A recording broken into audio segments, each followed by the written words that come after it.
सीधे ये खास बुलेटिन देख रहे हैं इस वक्त सीधे हाथरस से, जहां पर 121 मासूमों की जान गई है। और मेरे पीछे ये वो जगह है जहां पर करीब 2.5 लाख लोग जुटे थे कल बाबा के सत्संग में, और जिनका नाम है सूरजपाल सिंह और जिन्हें भोले बाबा कहा जाता है। और इसी सत्संग में आए 121 लोगों की जान चली गई थी जब यहां पर स्टैम्पीड हुआ था, धक्का मुक्की हुई थी, भगदड़ मची थी। लेकिन इस बीच जो मौतें हुई हैं उसकी जो जिम्मेदार है उसके खिलाफ योगी आदित्यनाथ और उनकी सरकार एक्शन मोड में आ गई है। योगी आदित्यनाथ ने आदेश दिया है कि 24 घंटे के अंदर इस पूरे मामले में रिपोर्ट आनी चाहिए। और साथ ही साथ योगी आदित्यनाथ के जो तमाम मंत्री हैं, 3 मंत्री इस वक्त हाथरस में मौजूद हैं। डीजीपी प्रशांत कुमार खुद यहां पर हाथरस में मौजूद है। साथ ही साथ जो मुख्य सचिव हैं वो भी इस वक्त हाथरस में है। इस बीच बाबा अंडरग्राउंड है, बाबा की तलाशी के लिए लगातार पुलिस छानबीन कर रही है। बाबा के मैनेजर की तलाश की जा रही है, बाबा के सेवादारों की तलाश की जा रही है, लेकिन ना ही वो आश्रम में मिल रहे हैं, ना ही उनका कोई पता है। लेकिन पुलिस अपने काम में जुटी है और बाबा को ट्रेस करने के लिए, खोजने के लिए अपने सारे अमले को लगा चुकी है। लेकिन जो एफआईआर दर्ज हुई है उसमें भी काफी चौंकाने वाली बातें सामने आई है, जिसके बारे में हम आपको बताएंगे। लेकिन इस वक्त सबसे बड़ी बात यही है कि जो मौत का आंकड़ा है वो अब 121 तक पहुंच चुका है। बड़ी बात तो ये भी है कि जो मौतें हुई हैं उसमें से करीब 19 ऐसे लोग हैं जिनका अभी तक शिनाख्त नहीं हो पाया है, उनके परिवार के बारे में कोई जानकारी नहीं मिल पाई है। और साथ ही जो 28 लोग घायल हुए हैं उनको अलग अलग अस्पतालों में रखा गया है। हाथरस के अस्पताल में कुछ लोग हैं, कुछ एटा में हैं, कुछ अलीगढ़ में है और कुछ आगरा में मौजूद है। लेकिन साथ ही आपको बता दें कि इस वक्त यहाँ पर जो फॉरेंसिक टीम है वो भी पहुंची थी। फॉरेंसिक टीम ने यहाँ पर जांच पड़ताल की है, सबूत यहाँ से जुटाए हैं और साथ ही साथ यहाँ पर डॉग स्क्वाड को भी लाया गया था, जिसके बाद अब यह माना जा रहा है कि बहुत ही जल्द इस घटना के पीछे के जो मुख्य वजह है उसके बारे में जानकारी मिल पाएगी। अब जांच एजेंसियां हाथरस हादसे को लेकर लगातार जो तथ्य हैं वो जुटाने के काम में लग गई है और भगदड़ के पीछे बाबा के सेवादारों की संदिग्ध भूमिका अब सामने निकल कर आ रही है। तो ये बहुत बड़ा अपडेट है इस वक्त की, जो ये भगदड़ मची थी उसमें बाबा के जो सेवादार हैं उनकी एक बड़ी भूमिका निकल कर सामने आई है। जांच में बताया जा रहा है कि सेवादारों ने भीड़ को काबू करने के लिए लाठियां चलाई थी और लाठियों के साथ साथ भीड़ को भगदड़ में तब्दील करने में यही सेवादार सबसे बड़े आप कह सकते हैं कि जिम्मेदार हैं, जिन्होंने भीड़ को भगदड़ में बदल दिया और इसी के चलते इतने लोगों की मौत हो गई क्योंकि इनके ऊपर लाठियां भाजी गई थी। अब हादसे के बाद से बाबा नारायण सरकार हरि अंडरग्राउंड है, उनकी तलाश के लिए लगातार पुलिस अब दबिश डाल रही है। इस बीच बाबा को लेकर एक नया खुलासा भी हुआ है जो हम आपको बताने जा रहे हैं। बाबा ने अपनी सुरक्षा के लिए पर्सनल सेना बनाई थी, अपने एक फौज रखी थी जो उनकी सिक्योरिटी देखती है। बाबा ने अपनी सुरक्षा के लिए महिला और पुरुष गार्ड रखे थे और बाबा ने अपनी इस पर्सनल आर्मी को नारायणी सेना भी नाम दिया था। और साथ ही बाबा की यह पर्सनल फौज आश्रम से लेकर प्रवचन स्थल तक उनकी सुरक्षा के लिए जिम्मेदार थी। इसीलिए जब प्रशासन ने लगातार इन्हें कहा था कि नियम कानून का ध्यान रखिएगा, यहाँ पर जो प्रोटोकॉल है, जब 80,000 लोगों की इजाजत ली गई थी तो किस तरह से लोगों की सुरक्षा का ध्यान को रखते हुए आपको तमाम व्यवस्था करनी है, उसमें कोताही बरती गई थी। क्योंकि जो बाबा ने कहा था कि जो मेरी पर्सनल सेना है, जो मेरे जो पर्सनल वॉलंटियर्स है, वो हर चीज का ध्यान रखेंगे। अब हाथरस हादसे में एफआईआर दर्ज कर ली गई है, यह बड़ी खबर है। हाथरस के इस पूरे मामले पर एफआईआर दर्ज हुई है और एफआईआर में कई सारे जो तथ्य हैं निकलकर सामने आए हैं जो चौंकाने वाले हैं, जिसको आप अब देखेंगे और सुनेंगे तो हैरान रह जाएंगे। श्रद्धालुओं के जान बचाने की बजाय आयोजक सबूत मिटाने में जुटे हुए थे। तो आप सोचिए कि जहां पर यहाँ लोग मर रहे थे, लोग यहाँ पर अपनी जिंदगी के लिए दुआएं मांग रहे थे कि उन्हें कोई बचा ले, लेकिन जो सेवादार थे वो सबूत मिटा रहे थे। और साथ ही साथ एफआईआर में बताया गया है कि कपड़े, जूते, चप्पल फेंक कर सबूत मिटाने की यहाँ कोशिश की गई थी। मेरे सहयोगी पवन नारा यहाँ पहुंचे जहां पर कि ये पूरी घटना हुई थी और उन्होंने वो साक्ष्य भी दिखाए कि किस तरह से जो बाबा के सेवादार थे वो यहाँ पर लोगों को बचाने के लिए नहीं बल्कि सबूत मिटाने में लगे हुए थे जिस वक्त ये घटना हुई थी। जहां भगदड़ हुई वहां पर फोरेंसिक की टीम पहुंची है और इस वक्त फोरेंसिक के लोग इस खेत से यहाँ पर लोगों का बचा हुआ सामान लेकर आ रहे हैं, जिसमें जूते, चप्पल, टिफिन ये सब है। और वहां अगर आप देखेंगे तो वहां बहुत सारे लोगों के जूते, चप्पल और बाकी सामान इकट्ठा किया गया है। फोरेंसिक से नजर से उन जूते, चप्पलों का भी निरीक्षण किया जाएगा कि उनकी हालत क्या है, वो कैसे टूटे, भागने के दौरान किस तरह का दबाव जूते, चप्पलों पर पड़ा, वो सब फोरेंसिक जांच का विषय है। पुलिस की एफआईआर कहती है कि जहां भगदड़ हुई, यहां बड़ी मात्रा में जूते, चप्पल और यहां श्रद्धालुओं का सामान था, लेकिन आयोजकों ने इस सामान को सामने वाले खेत में फेंककर छुपाने की कोशिश की। ये पुलिस की एफआईआर में आरोप लगाया गया है आयोजकों पर। सोचिए, आयोजकों को किए को छुपाने की इतनी हड़बड़ी थी कि जो श्रद्धालुओं का सामान और चप्पल यहां रखी थी, वो पीछे खेत में, फसल में फेंकने की कोशिश हुई। वो ढेर देर रात की तस्वीरों में हमने आपको दिखाया था। और अब उन्हीं जूते, चप्पलों को फोरेंसिक एविडेंस के तौर पर बोरों में भरकर फोरेंसिक की टीम यहां लेकर आ रही है। लेकिन गंभीर सवाल यह है कि घटना हो जाने के बाद साक्ष्यों को मिटाने की कोशिश की गई और अब फोरेंसिक की टीम उन्हीं साक्ष्यों को जुटाने में लगी हुई है। तो आपने देखा है किस तरह से जो फोरेंसिक की टीम है यहां पर पहुंची थी और फोरेंसिक की टीम ने पहुंचकर यहां से जो साक्ष्य जुटाए हैं वो जगह में मैं आपको दिखाऊंगा। लेकिन उससे पहले एफआईआर की बात करते हैं, क्योंकि जो एफआईआर है यही वो एफआईआर है जिसके जरिए आपको पता लगेगा कि आखिरकार सच्चाई क्या थी। हाथरस के सिकंदरा राव के फुलरई मुगला गढ़ी के गांव के पास यह हादसा हुआ। वहां पर सूरजपाल उर्फ भोले बाबा का सत्संग का आयोजन किया गया था। एफआईआर के मुताबिक मुख्य सेवादार देव प्रकाश मधुकर ने प्रशासन से सत्संग के आयोजन के लिए परमिशन ली थी, लेकिन सिर्फ 80,000 श्रद्धालुओं के लिए ही इजाजत ली गई थी। हालांकि बताया जा रहा है कि 2.5 लाख से ज्यादा यहां पर श्रद्धालु पहुंचे थे और जिसके चलते मंगलवार को दोपहर करीब 2 बजे ये हादसा हुआ है। तो आपने सुना, 80,000 लोगों के लिए यहां पर इजाजत ली गई थी। पहुंचे कितने थे?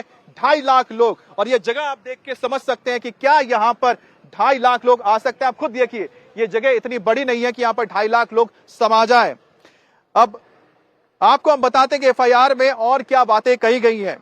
एफआईआर में लिखा गया है कि मंगलवार को दोपहर 2 बजे प्रवचन खत्म होने के बाद सूरजपाल उर्फ भोले बाबा अपनी गाड़ी में बैठकर आयोजन स्थल से बाहर निकल गए। तभी उनकी एक झलक पाने के लिए हजारों की तादाद में जो श्रद्धालु हैं दौड़ पड़े। बाबा की गाड़ी से जो धूल उड़ी, लोग उसे समेटना शुरू कर चुके थे। धूल उठाने के लिए श्रद्धालु झुके और उस पर पीछे से आ रही भीड़ चढ़ गई। चीख पुकार मचा। सड़क के पास करीब 3 फीट गहरा खेत है जिसमें कीचड़ और पानी भरा था। अब इसके बाद कीचड़ और पानी भरा होने की वजह से भीड़ उसमें गिर पड़ी, लेकिन कीचड़ के चलते एक दूसरे के ऊपर फिसलन की वजह से लोग गिरने लगे और एक दूसरे को कुचलते रहे। इस दौरान आयोजक जो थे और जो सेवादार थे, उन्होंने डंडे से भीड़ को रोकने की कोशिश की और प्रशासन ने इसके चलते घायलों को अस्पताल पहुंचाया, क्योंकि इस बात भगदड़ मच गई थी।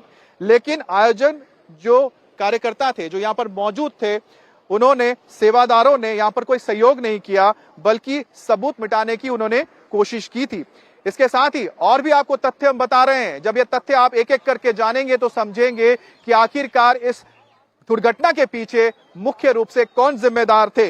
हाथरस में जो हादसा हुआ उसमें जो एफआईआर दर्ज की गई है उसमें मुख्य सेवादार देव प्रकाश मधुकर को आरोपी बनाया गया है और साथ ही साथ इसके अलावा एफआईआर में अज्ञात आयोजक जो हैं, जो सेवादार के तौर पर यहां काम कर रहे थे, उनके भी नाम शामिल किए गए हैं। एफआईआर में बाबा का नाम फिलहाल नहीं है, लेकिन जल्द ही उसका नाम भी इसमें जोड़ा जा सकता है और उसके बाद नामजद एफआईआर दर्ज की जा सकती है। सवाल यह है कि आखिर 121 जो मौत है उसका जिम्मेदार कौन है। 28 वो लोग अभी भी अस्पताल में मौजूद है, उनके मौत का जिम्मेदार कौन है। एक रिपोर्ट आपको दिखाते हैं जिससे आप समझेंगे कि आखिरकार किस तरह से यह घटना हुई थी और इस घटना की वजह और साथ ही साथ इसके आरोपी और जिम्मेदार कौन लोग हैं।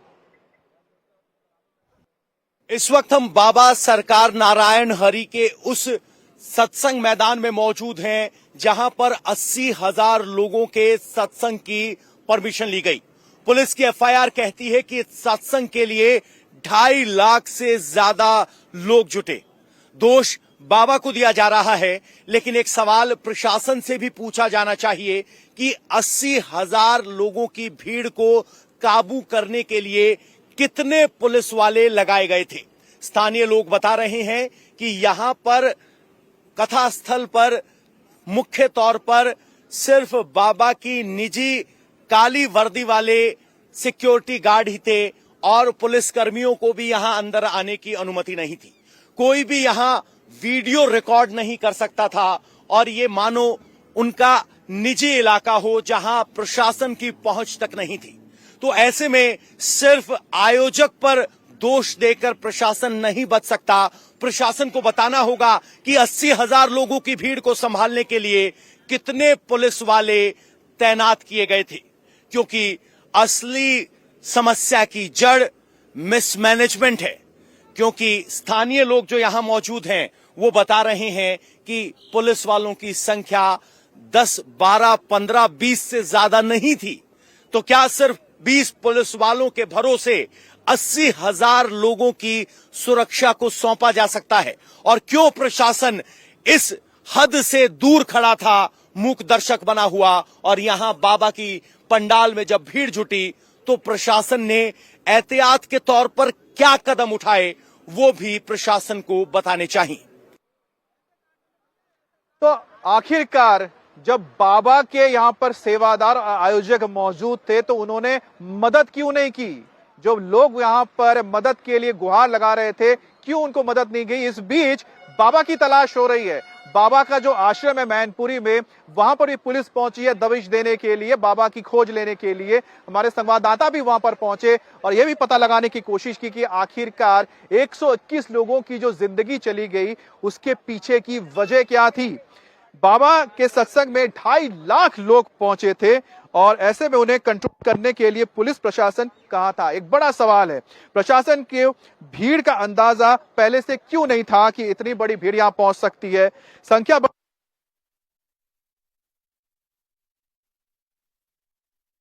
मैनपुरी के बिछुआ थाना क्षेत्र इलाके में मौजूद हैं, उस जगह पर जहां पर बाबा नारायण साकार हरि का आश्रम बना हुआ है। और आप देखें कि बड़ा भव्य जो है इस बाबा ने आश्रम यहां पर बनाया हुआ है।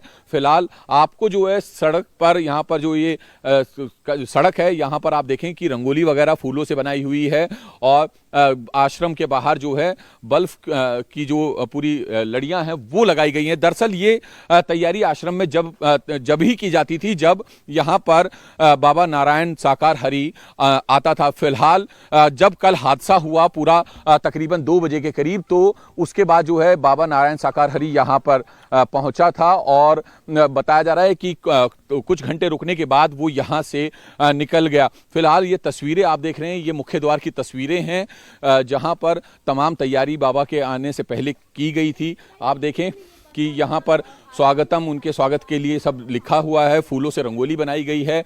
फिलहाल बड़ा गेट है तो अभी अंदर से कोई भी दरवाज़ा नहीं खुल रहा। काफ़ी प्रयास हम लोगों ने किया लेकिन कोई भी दरवाज़ा अंदर से नहीं खुल रहा है। लेकिन आप इस बात का अंदाज़ा लगा लें कि बाबा घटना को लेकर कितना गंभीर है कि 2 बजे घटना हुई और उसके बाद तकरीबन 3 बजे के करीब वो यहाँ पहुँचे और उसके बाद कुछ घंटों तक रुके रहे। लेकिन जब उन्हें दिखा कि मामले ने तूल पकड़ लिया और मामला बड़ा हो गया है, जो मौत का आंकड़ा है वो लगातार बढ़ रहा है, तो उसके बाद बाबा यहां से फरार हो गया। फिलहाल आप तस्वीरें देख रहे हैं, ये भव्य आश्रम की तस्वीरें हैं। नारायण साकार हरि की का ये आश्रम है मैनपुरी के बिछुआ थाना क्षेत्र में।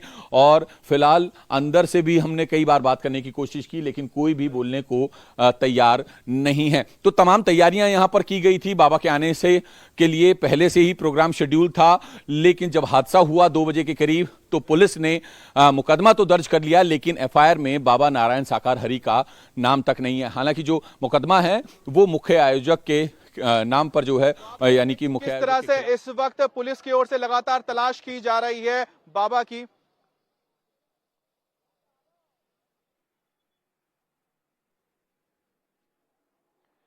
तो आपको हम जैसे बता रहे हैं कि लगातार बाबा की तलाश की जा रही है और बाबा की तलाशी के लिए लगातार पुलिस उनके आश्रम और दूसरे ठिकानों पर भी इस वक्त छापेमारी कर रही है। लेकिन इस वक्त जो हादसा जो स्थल है जहां पर हादसा हुआ है वहां पर भी सबूत जुटाए जा रहे हैं और सबूतों के जरिए पता लगाने की कोशिश की जा रही है कि आखिरकार किस तरह से यह घटना हुई थी। और ये देखिए इस वक्त यहां पर एक एक करके जो तमाम जो जांच के दल हैं, यानी कि जैसे फॉरेंसिक टीम है या फिर जो पुलिस की दूसरे जो टीम्स है, यहां पर लगातार कैंप किए हुए हैं। और जिस जगह पे हादसा हुआ था दूसरी तरफ आपको दिखा रहे हैं, देखिए यहां पर जो हादसा हुआ था इस इलाके में अब लगातार पुलिस की जो टीम्स है वो मौजूद है, इसको घेर दिया गया है ताकि यहां पर जो इस वक्त भी जांच की टीम पहुंची हुई है आपको हम ले चलेंगे और करीब और दिखाएंगे कि किस तरह से यहां पर जो जांच टीम है इस वक्त पहुंची है।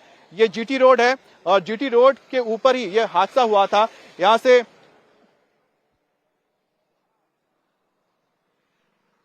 और बाबा हादसे के बाद लगातार गायब हैं और बाबा की कोशिश यही है कि शायद वो मीडिया के सामने अभी ना आए, ना ही यहां पर सामने आकर इस बारे में कोई जानकारी दे। लेकिन अभी भी आप देखिए यहां पर जो डॉग स्क्वाड है वो पहुंची है और डॉग स्क्वाड के जरिए इस पूरे जगह पर अभी भी तलाशी ली जा रही है। जो सबूत है वो जुटाए जा रहे हैं। वहां देखिए कि जो एक बड़ा सा आपको ढेर नजर आ रहा होगा जहां पर आपको पन्नियां और दूसरी चीजें नजर आ रही हैं, ये लोगों के जूते और सामान तमाम वो चीजें हैं जो यहाँ पर रखी गई हैं। और अभी भी यहाँ पर डॉग स्क्वाड के जरिए इस पूरे हादसे की तह तक जाने की कोशिश की जा रही है। सुबह भी फॉरेंसिक टीम यहां पर आई थी, उन्होंने कई सारे साक्ष्य जुटाए थे जो अपने वो साथ लेकर गए हैं। लेकिन सबसे बड़ा सवाल आखिरकार यही है कि यहां पर 80,000 लोगों की कैपेसिटी के लिए इजाजत ली गई, 2.5 लाख लोग पहुंच गए, लेकिन उसके बाद भी किसी भी तरह से यहां पर पुलिस की ओर से भी, प्रशासन की ओर से भी और ना ही यहां पर ऑर्गेनाइजर्स की ओर से भी कोई भी कदम उठाया गया कि जब इतने लोग पहुंचे हैं तो उनको किस तरह से नियंत्रित किया जाएगा,